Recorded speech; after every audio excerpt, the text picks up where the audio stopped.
दोस्तों, सुंदरवन से लोग बहुत ज़्यादा डरते हैं। आखिर उस सुंदरवन में ऐसा क्या है जिससे लोग बहुत ही ज़्यादा लोगों को भय लगता है। रात के समय में लोग वहां जाने से हिचकिचाते हैं। तो आज जानेंगे सुंदरवन के उस रहस्य के बारे में जिसे लोग आज तक नहीं जानते हैं। दोस्तों, आप भी अगर इस सुंदरवन के रहस्य के बारे में जान लिए तो आपके भी पैरों तले ज़मीन खिसक जाएगी। आपको बता दें कि भगवान श्री कृष्ण के बाल्यकाल से जुड़ा हुआ वह पवित्र स्थान है जहाँ अनगिनत दिव्य लीलाएँ घटित हुई है। वहीं सुंदरवन वृंदावन के पास स्थित एक घना जंगल है जिसका इतिहास परंपराएं, रहस्य और भूत प्रेत की कथाओं से भरी हुई है। यहाँ की रातें खौफनाक और अनजानी घटनाओं से भरी रहती है। इतिहास और लोक कथाओं के अनुसार सुंदरवन में ऐसी भयानक और रहस्यमयी घटनाएं घटती है जो आज भी लोगों के दिलों में डर और आश्चर्य पैदा करती है।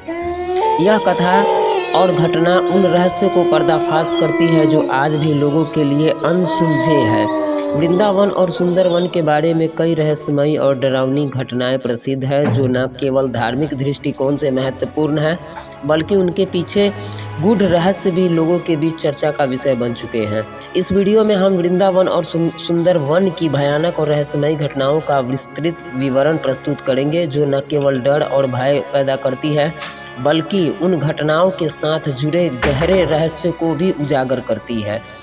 वृंदावन जो भगवान श्री कृष्ण की लीलाओं का स्थल है, जो एक ओर जहां भक्ति और प्रेम की भूमि है, वहीं दूसरी ओर यह स्थान रहस्यमयी और भयानक वातावरण से भी घिरा हुआ है।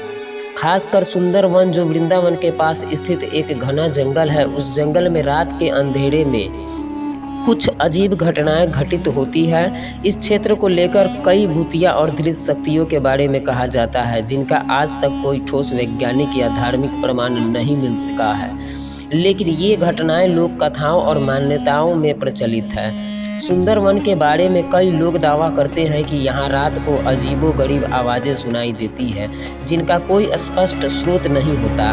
कई लोग रात के अंधेरे में अपनी आँखों से भूत प्रेत और अदृश्य शक्तियों के दृश्य देख चुके हैं। इस जंगल की घनी और घेरती हुई चुप भी किसी को डर और भय का एहसास कराती है। यह जगह हमेशा से ही डरावनी और रहस्यमयी घटनाओं का केंद्र रहा है। आपको बता दें दोस्तों कि सुंदरवन में रात के अंधेरे में विचित्र घटनाएं घटती है। सुंदरवन की रातें बहुत ही खौफनाक मानी जाती है। लोग बताते हैं कि इस जंगल में रात के समय विशेष रूप से ऐसी घटनाएं घटित होती है जो मनुष्य को डर और शोक में डुबो देती है।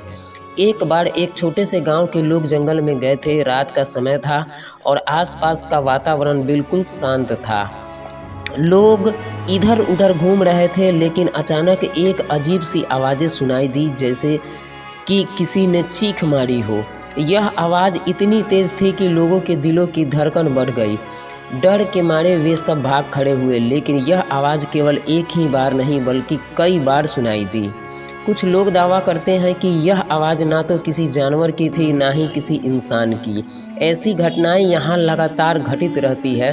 कुछ लोग मानते हैं कि यह आवाज़ें उन आत्माओं की हो सकती है जो किसी कारणवश यहाँ के घने जंगलों में फंसे हुए थे और यहाँ उनकी मृत्यु हुई थी। दोस्तों, आपको बता दें कि गोपियों और भूतियों घटना जो कि अपने आप में एक बहुत बड़ा रहस्य है। गोपियों का यह घटना वृंदावन के बारे में एक और प्रसिद्ध कहानी है जो गोपियों के भूतिया अनुभवों से जुड़ी हुई है। यह कहा जाता है कि एक रात जब गोपियाँ कृष्ण के प्रेम में पूरी तरह खोई हुई थी, वे सुंदरवन के पास एक जंगल में भ्रमण करने गई। उस समय वहाँ अजीब सा माहौल था। जंगल में घना अंधेरा छा गया था और आसपास की सारी चुप अचानक टूट गई। उन्हें अचानक एक हलचल सुनाई दी और जब वे मुड़ी तो देखा कि कुछ धुंधली आकृतियां उनके पास आ रही थी। गोपियाँ पहले तो डर के मारे सिहर गई, लेकिन जैसे ही वे अपने कृष्ण को याद करती थी उनकी डर और घबराहट गायब हो जाती थी। यह घटना इस बात को प्रमाणित करता है कि सुंदरवन में एक अदृश्य शक्ति का प्रभाव है जो कभी कभी भक्तों को डराने का प्रयास करती है, लेकिन जो कृष्ण के परम प्रेम में पूरी तरह समर्पित होते हैं उन्हें कोई भी बुरी शक्ति हानि नहीं पहुंचा सकती है। दोस्तों आपको बता दें कि सुंदर वन के बारे में एक और प्रचलित कथा है, जिससे एक व्यक्ति ने जंगल में रात बिताने का निश्चय किया। उसे यह जंगल एक अद्भुत और शांतिपूर्ण स्थल लगा, लेकिन जैसे ही वह जंगल के अंदर बढ़ा उसके सामने कुछ विचित्र घटनाएं घटने लगी। सबसे पहले उसे महसूस हुआ कि कोई उसके पीछे पीछे चल रहा है, लेकिन जब उसने मुड़कर देखा तो कोई नहीं था। फिर कुछ देर बाद उसे कुछ अदृश्य ताकतों का एहसास हुआ जो उसे महसूस कराती थी कि वह अकेला नहीं है। वह व्यक्ति जितना ही आगे बढ़ता गया उसे लगता गया कि जंगल की हवा भारी और गर्म हो रही है, जैसे किसी बुरी शक्ति का असर हो। फिर उसने देखा कि सामने एक धुंधली आकृति खड़ी थी जो धीरे धीरे उसकी ओर बढ़ रही थी। वह आकृति किसी इंसान जैसी तो नहीं थी, लेकिन कुछ विचित्र और डरावनी थी।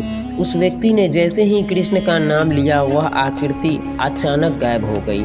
इस घटना के बाद उस व्यक्ति ने सुंदर वन में रात बिताने का भी नहीं सोचा। दोस्तों कहा जाता है कि सुंदर वन में मरे हुए आत्माओं का निवास है और वे आत्माएं रात के समय इस जंगल में विचरण करती है। कुछ लोग मानते हैं कि यह आत्माएं उन लोगों की है जिन्होंने इस जंगल में अंधेरे में खोकर अपनी जान गंवाई थी। इन आत्माओं की भटकती आत्माएं आज भी इस जंगल में किसी न किसी रूप में दिखाई देती है। कई लोग दावा करते हैं कि सुंदर वन के एक विशेष स्थान पर जाने पर उनकी घबराहट और भय बढ़ जाता है। लोक कथाओं में यह भी कहा गया है कि यदि कोई व्यक्ति रात के समय इस जंगल में अकेला घूमता है तो उसे अचानक एक अजीब सी भावना होती है, जैसे कोई उसके साथ हो और उससे अचानक इस जंगल से बाहर निकालने की तीव्र इच्छा होती है। जब तक वह जंगल से बाहर नहीं निकलता तब तक वह डर और भय घिरा रहता है। दोस्तों आपको बता दें कि कृष्ण के भक्तों की सुरक्षा और सुंदर वन की यह रहस्य अपने आप में बहुत बड़ी है।